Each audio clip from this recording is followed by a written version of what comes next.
Barcelona mempesona, perhatikan gerakan Pedri dan Rafinha yang berhasil mengikat Rudiger serta Eder. Efeknya memunculkan ruang bagi Lewandowski. Di momen yang lain, gerakan istimewa ditampilkan oleh anak asuh Hansi Flick di atas lapangan. Rafinha mengikat fullback kanan Real Madrid Vazquez. Efeknya memunculkan ruang di sebelah kiri Barcelona yang ditempati Balde. Triangle pass dilakukan oleh pemain Barca dan ujungnya tercipta gol. Ya, Barcelona berhasil mengalahkan Real Madrid dengan skor akhir 0-4 dalam lanjutan Liga Spanyol. Gol Barca dicetak oleh Lewandowski di menit 54, asis dari Casado. Gol kedua lewat Lewandowski lagi di menit 56, asis dari Balde. Gol ketiga dicetak oleh Lamine Yamal di menit 77, asis Rafinha, dan gol keempat dicetak Rafinha di menit 84, asis Inigo Martinez. Sebelum lebih jauh, aku gak pernah bosan-bosannya untuk ingat ke teman-teman, ketika teman-teman tonton video ini, jangan lupa tekan tombol like-nya. Kalau kita bicara susunan formasi, Real Madrid di atas kertas gunakan pola 1-4-4-2. Sedangkan Barcelona bersama Hansi Flick di atas kertas gunakan pola 1-4-2-3-1. Nah, ini merupakan skematisasi ataupun shape pada kala Barcelona melakukan penyerangan. Double pivot ada Casado serta Pedri. Di belakang Lewandowski ada Fermin Lopez. Rafinha memerankan posisinya sebagai false winger yang bergerak masuk ke dalam, sedangkan yang menjaga sisi kelebaran kanan Barcelona ada Lamine Yamal. Nah, pada kala Rafinha masuk ke dalam, tentu Barcelona kerap memanfaatkan Balde untuk melakukan overlap. Nah, di sini Barcelona coba mengarahkan bola ke areanya Rafinha. Ketika tanpa bola, jelas Real Madrid menggunakan shape 4-4-2. Kekompekan rapat padu padatnya pertahanan Real Madrid terjaga itu sepanjang babak pertama, teman-teman. Nah, ini momen Barcelona melakukan sebuah build up. Nah, sasaran dari Barcelona menuju Rafinha. Rafinha terlihat jelas kan bagaimana dirinya berkali-kali mengikat Vazquez, teman-teman. Nah, di sektor tengah dari Barcelona, peran Fermin Lopez ini sangat amat esensial. Nah, di pertandingan ini Fermin Lopez tidak prima, teman-teman. Jadi harusnya Fermin Lopez berhasil dan banyak membantu lini depan dalam hal positional play. Nah, banyak akhirnya patah. Nah, di sini Fermin Lopez mendekat ke area Rafinha sehingga tekanan ataupun aliran yang coba dilakukan oleh pemain Barcelona tidak prima, teman-teman, dan dipatahkan. Nah, ini momen bagaimana kompaknya pertahanan dari Real Madrid terjaga 4-4-2. Coba Barcelona memainkan bola dari sektor tengah. Cubarsí, Casado langsung menuju Lewandowski. Nah, karena masih rapat, membuat aliran progresif yang cepat dilakukan oleh pemain Barcelona lagi bisa diantisipasi oleh pemain Real Madrid. Nah, kita fokus ke Fermin Lopez juga yang coba melakukan pergerakan tanpa bola, mengikat Rudiger, tetapi perannya tidak berenergi. Nah, dari skematisasi 4-4-2 yang dimiliki oleh Real Madrid ini pun,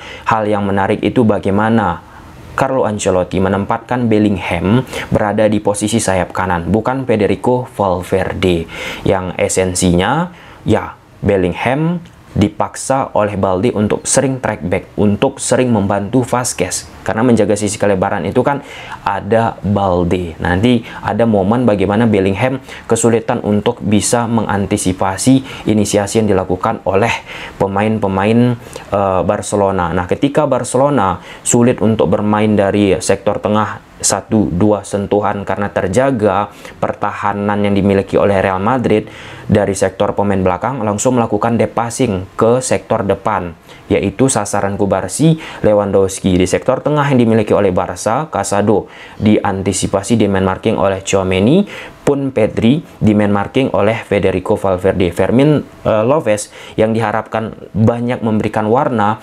diantisipasi oleh Rudiger. Nah, sasaran ini jelas ke posisinya Lewandowski, dan di sini Lewandowski tidak terlalu agresif marking yang dilakukan oleh Eder Militao. Jadi ada kesempatan Lewandowski bermain 1-2 sentuhan dengan Lamine Yamal. Nah, jadi ada opsi-opsi yang dilakukan oleh Barcelona dalam menciptakan sebuah kreasi ketika plan A gagal, ketika plan B gagal. Dan ini proses gol yang didapatkan oleh Barcelona. Poinnya, ketika Barcelona menciptakan 4 gol di babak kedua, ada keterlibatan yang sangat amat jelas bagaimana decision yang dilakukan oleh Hansi Flick.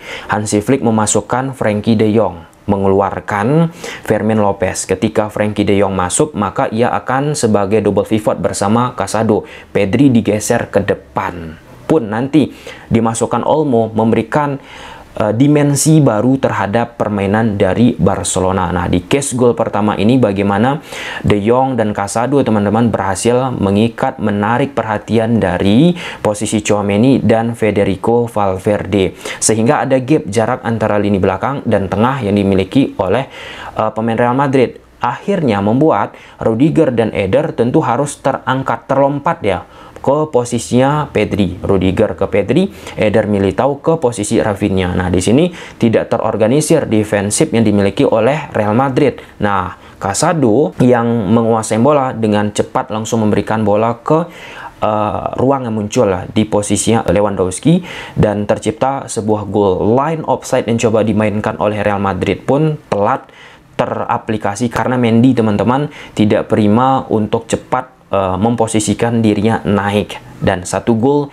bagi Barcelona. Nah, bukan hanya di momen gol pertama tersebut bagaimana permainan gerakan-gerakan pemain Barca mempesona teman-teman. Nah, di sini De Jong, Casado, Pedri mereka melakukan pergerakan segitiga dan Madrid tetap mempertahankan shape 4-4-2 mereka tanpa bola, dan akhirnya dengan struktur Casado, De Jong, Pedri berhasil lepas dari penekanan yang dilakukan oleh pemain tengah Real Madrid. Nah, di sini Rafinha mengikat fullback kanan yang dimiliki oleh Real Madrid, namanya Vázquez, untuk masuk ke dalam, sangat amat jenius. Nah, ketika Rafinha mengikat Vázquez di sisi kelebaran sebelah kiri yang dimiliki oleh Barca, Balde melakukan yang namanya overlap. Nah, Frenkie de Jong terlebih dahulu memberikan bola ke Rafinha. Semakin dalam itu ikatan yang dilakukan oleh Vázquez, Rafinha kembalikan ke Frenkie de Jong. Frenkie de Jong memberi passing ke posisinya Balde. Nah, Bellingham harus melakukan track back yang kita katakan tadi.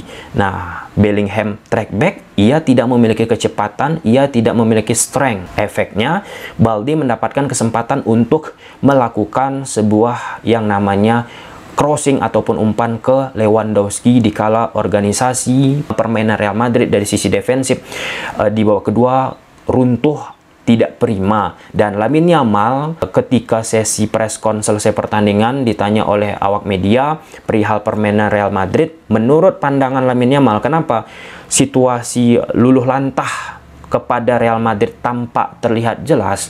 Karena pemain Real Madrid dilihat oleh Lamine Yamal sudah mengalami kelelahan. Faktor kelelahan ya tentu sangat amat berarti berimplikasi terkait dinamika taktikal yang coba diinginkan oleh Carlo Ancelotti. Selanjutnya Hansi Flick memasukkan Olmo, mengeluarkan Casado. Jadi Pedri dibalikkan lagi ke posisinya double pivot bersama De Jong. Olmo berada di depan double pivot dari Barca. Nah, peran Olmo pun esensial.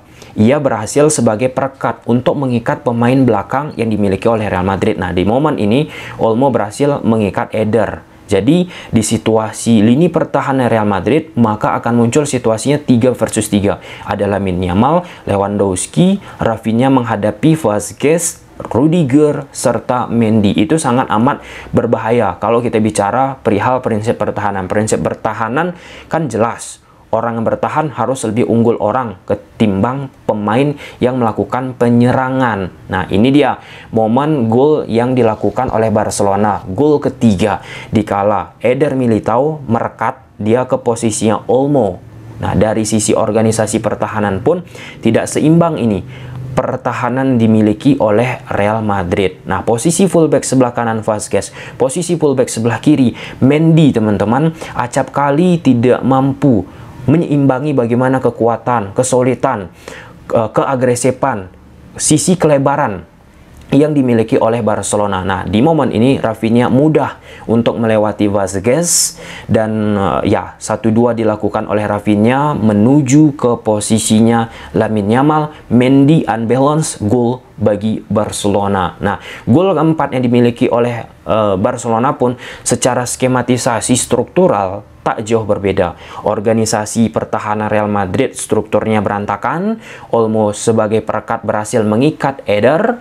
Nah, Inigo Martinez langsung memberikan bypass ke posisinya Vazquez ke belakang garis pertahanan Real Madrid, menyecar area yang dimiliki oleh Rafinha. Ujungnya Rafinha berhasil mengkonversi situasi tersebut untuk menjadi sebuah gol. Nah, kita geser nih ke permainan Real Madrid. Nah, dari skematisasi bisa kita lihat kentara permainan Real Madrid ketika mereka sulit untuk bermain dari kaki ke kaki. Opsi yang mereka buat yaitu melakukan permainan diagonal pas. Nah, di sini ketika tanpa bola, Barcelona gunakan 4 pemain di belakang: Balde, Inigo, Cubarsí, Koundé.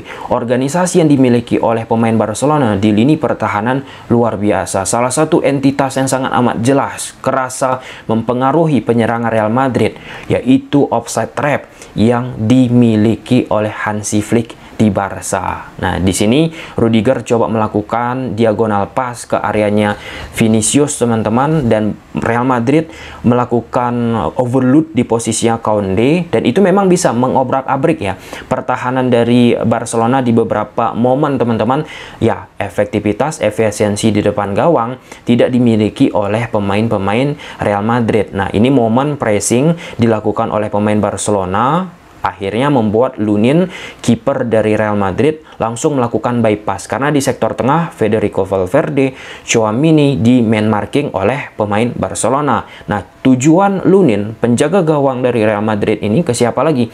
Ke Vinicius. Nah, Cubarsí pun bisa mengantisipasi inisiasi yang coba dilakukan oleh pemain Real Madrid. Nah, ketika sektor sebelah kiri yang ditempati oleh Vinicius berkali-kali dimanfaatkan oleh Real Madrid tidak prima, dilakukanlah pertukaran ke posisinya Vazquez ketika melakukan serangan, teman-teman. Tetap melakukan diagonal pass, Bellingham yang menjadi pemain sayap kanan masuk dia ke tengah. Nah, di sini terlalu mudah lagi untuk dipatahkan oleh pemain-pemain Barcelona. Nah, ini dari posisi Eder langsung melakukan bypass ke posisinya Vinicius ke daerah penyerangan Real Madrid. Lagi dan lagi Cubarsí bisa membaca situasi tersebut dengan baik. Nah, direpetisi terus-menerus, diulang-ulangi oleh Real Madrid. Overload diciptakan di posisi Koundé, Vinicius, Tchouaméni melakukan kombinasi, dan ujungnya tidak mampu secara prima dioptimalisasi oleh pemain-pemain Real Madrid dan sia-sia. Tetap permainan bola panjang long pass dilakukan oleh pemain Real Madrid, menyecar di belakang garis pertahanan Barcelona, Eder ke posisi Bellingham, dan Bellingham pun secara permainan performa kala menghadapi Barcelona ini tidak begitu oke. Impact-nya terhadap dinamika permainan dari Real Madrid tidak terasa, teman-teman. Nah, dan gagal lagi serangan dari Real Madrid. Nah, ini momen bagaimana garis pertahanan tinggi yang dimiliki oleh Barcelona, teman-teman. Real Madrid pun melakukan permainan yang serupa lagi, melakukan lewat samping diagonal pas Rudiger ke posisi Vazquez. Real Madrid menciptakan overload di posisinya Balde, dan di sini bola didapatkan oleh Vazquez, teman-teman. Pergerakan tanpa bola dilakukan Bellingham sehingga Balde terikat. Nah, offside trap di edisi di klip ini berhasil menggagalkan inisiasi yang dilakukan oleh pemain-pemain Real Madrid. Vazquez ke areanya Mbappe, dengan jelas itu berada di posisi offside, sehingga gol yang dicetak oleh Mbappe pun dianulir oleh wasit. Selesai pertandingan, key point yang disampaikan oleh Hansi Flick. Kunci yang dimiliki oleh Barcelona, bagaimana kesulitan di lini pertahanan. Jika kita bandingkan antara Real Madrid dan Barcelona, jelas perbedaan yang sangat amat kentara. Nah, khususnya Barcelona terbukti organisasinya kuat ketika mereka berulang kali menerapkan yang namanya offside trap. Nah, ketika kita menerapkan offside trap nggak terorganisir, nggak padu, nggak kompak, maka akan sulit itu teraplikasi. Malah sebaliknya, Barcelona terus mengulang-ulangi offside trap, artinya kan ada kesaling pemahaman yang dimiliki oleh pemain-pemain Barcelona di atas lapangan, sehingga hal tersebut bisa terjadi. Dan ya, well done, selamat untuk Barcelona.